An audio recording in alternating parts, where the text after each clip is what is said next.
Welcome to the finale of Excel in Ed's Leading the Way interview series. I'm Teresa Lundgren, Associate Policy Director of Teacher and School Policy.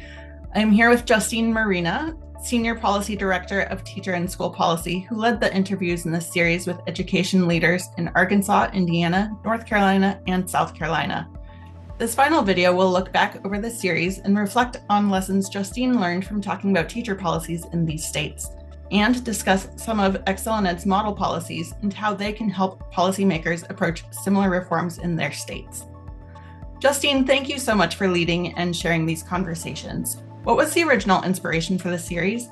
Yeah, well, it's really fun to talk with you about these conversations, and it was an honor to get to speak with everyone. So it was so great that they all shared their time with us.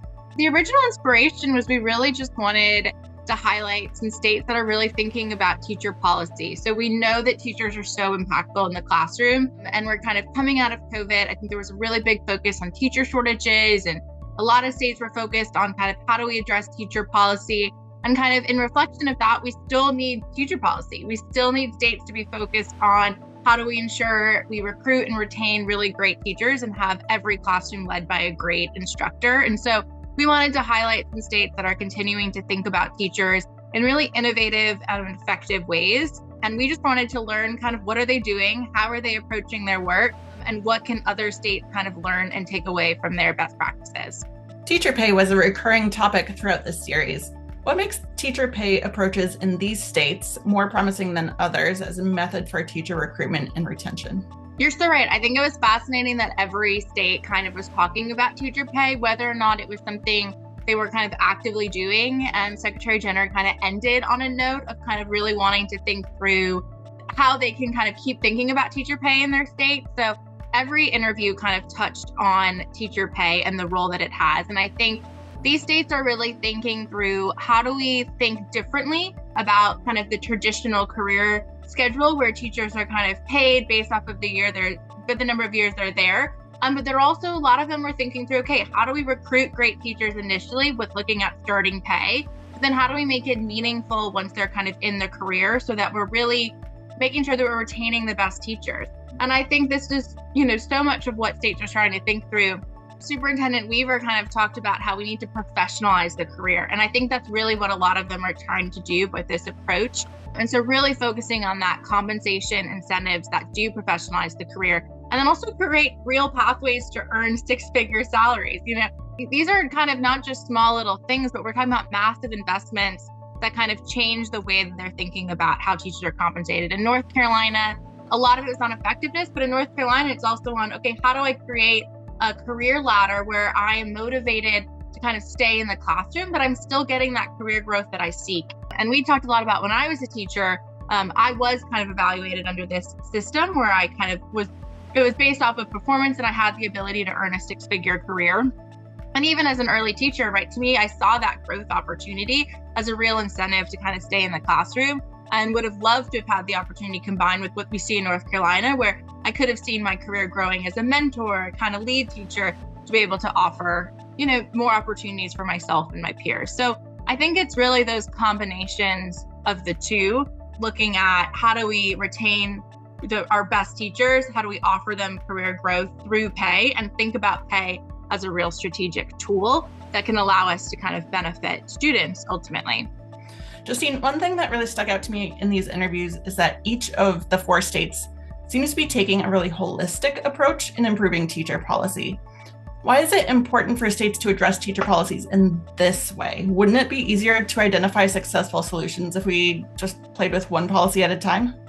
I think it's a little bit of a combination of both of those. So yes, all of the states, I think, are really thinking through the teacher pipeline as a whole and how to impact that.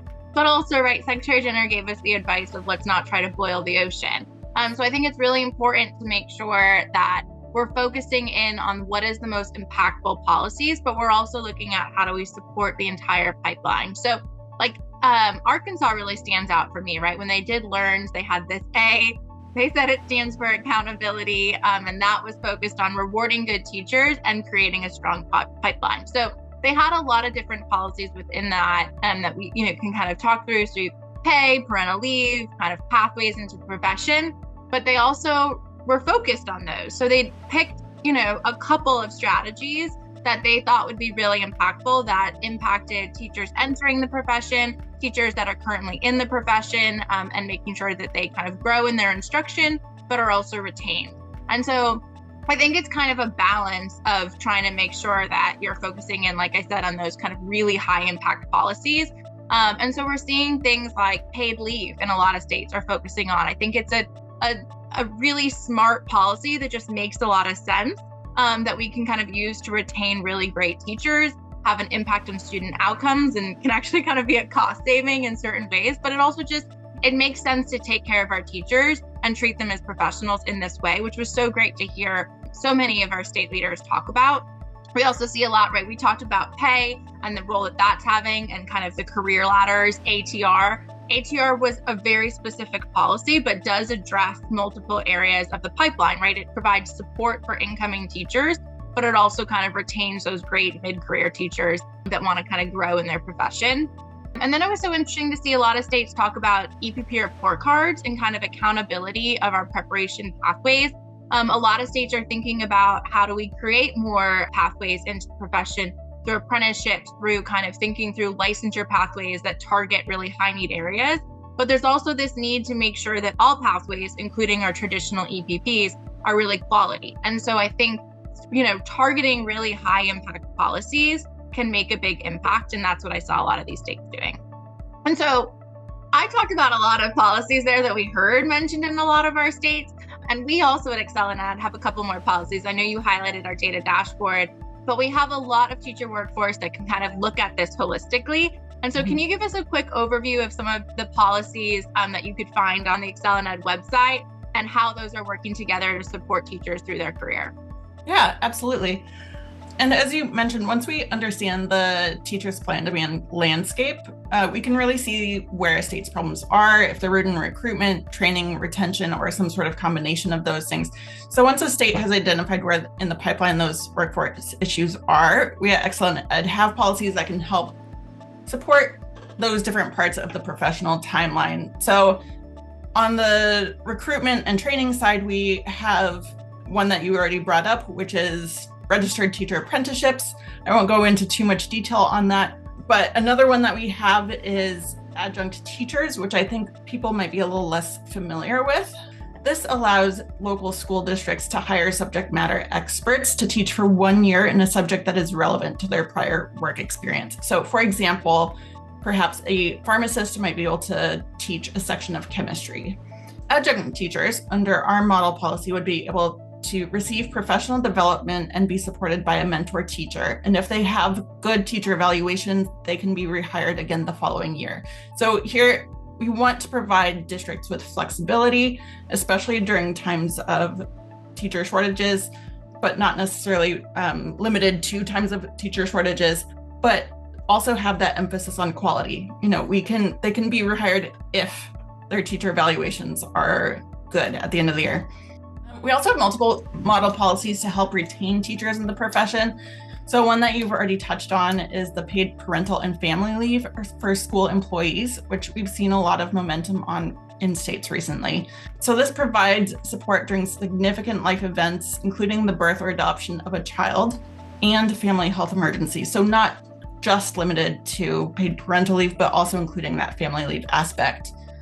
Personal life events like having a child are the top reason other than retirement that teachers leave the profession. So teacher turnover not only harms student performance, but also imposes significant financial burdens on school districts.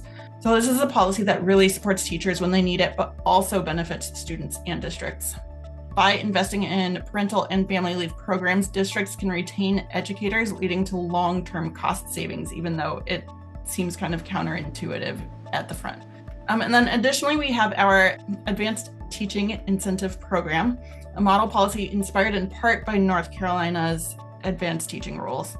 So similar to what we heard from Leah Sutton, advanced teaching incentives recognize and reward experienced high-performing teachers with 3 tiers of licensure designations that allow them to take on additional responsibilities for higher pay.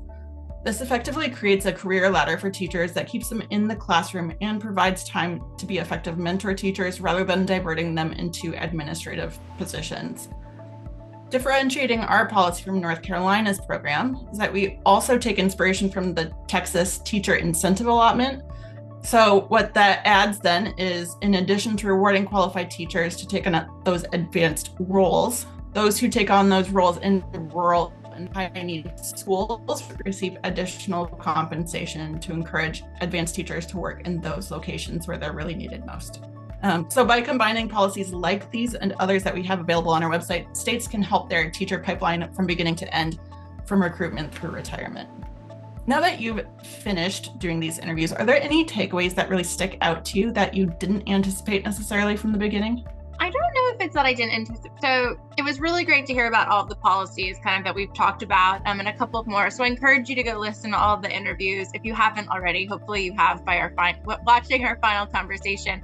But one thing that really stuck out to me was just the passion in all four of these interviews they had around kind of creating great opportunities for teachers and making teaching just such a rewarding profession, both for those individuals that are teachers, but so that our students can have kind of excellent teachers in their classroom.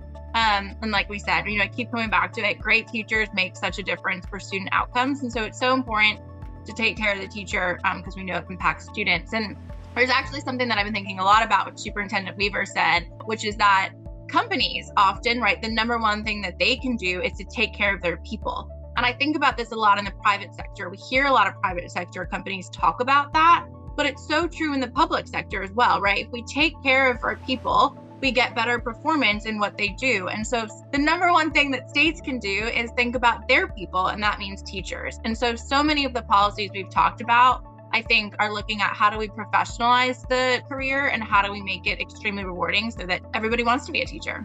Where do you see momentum building next for teacher policy? Really what I've been saying, I think a lot of it, a lot of this was coming out of COVID. I think we saw a real need to focus on shortages. And I think now we're kind of transitioning into a need to really focus on quality. And I think this kind of was a theme that came out in a lot of the different conversations is how do we make sure that all of the pathways we're offering do lead to quality teachers being in the classroom? And how do we make sure that we're kind of retaining our very, very best teachers in the classroom? And so they've, talked a lot about strategies that we can do. I think there's going to be some hard decisions that states are going to need to make. And so it's really important to think through that quality piece. And then I also think we're really thinking through professionalizing the career. That's a lot through the pay strategies we've talked through the supports and benefits, through kind of ensuring that teachers are kind of excellent at the profession, but how do we give them the right support to get there? And then once they're there, really rewarding those really great educators that go above and beyond. And so I think there's a lot of focus here on kind of going forward, particularly that we saw in these states that I think other states are going to hopefully kind of look after is how do we just make sure that, again, we have those great teachers. So Teresa, thanks for taking a time to talk with me about kind of these interviews. It was so great. And again, I want to thank everyone that participated in them. It was really an honor to take all their time and your time as well to talk about them. So we hope that you kind of take a chance to look at all of the model policies on our website that Teresa kind of mentioned. And if you ever have any questions, please reach out to Teresa and I.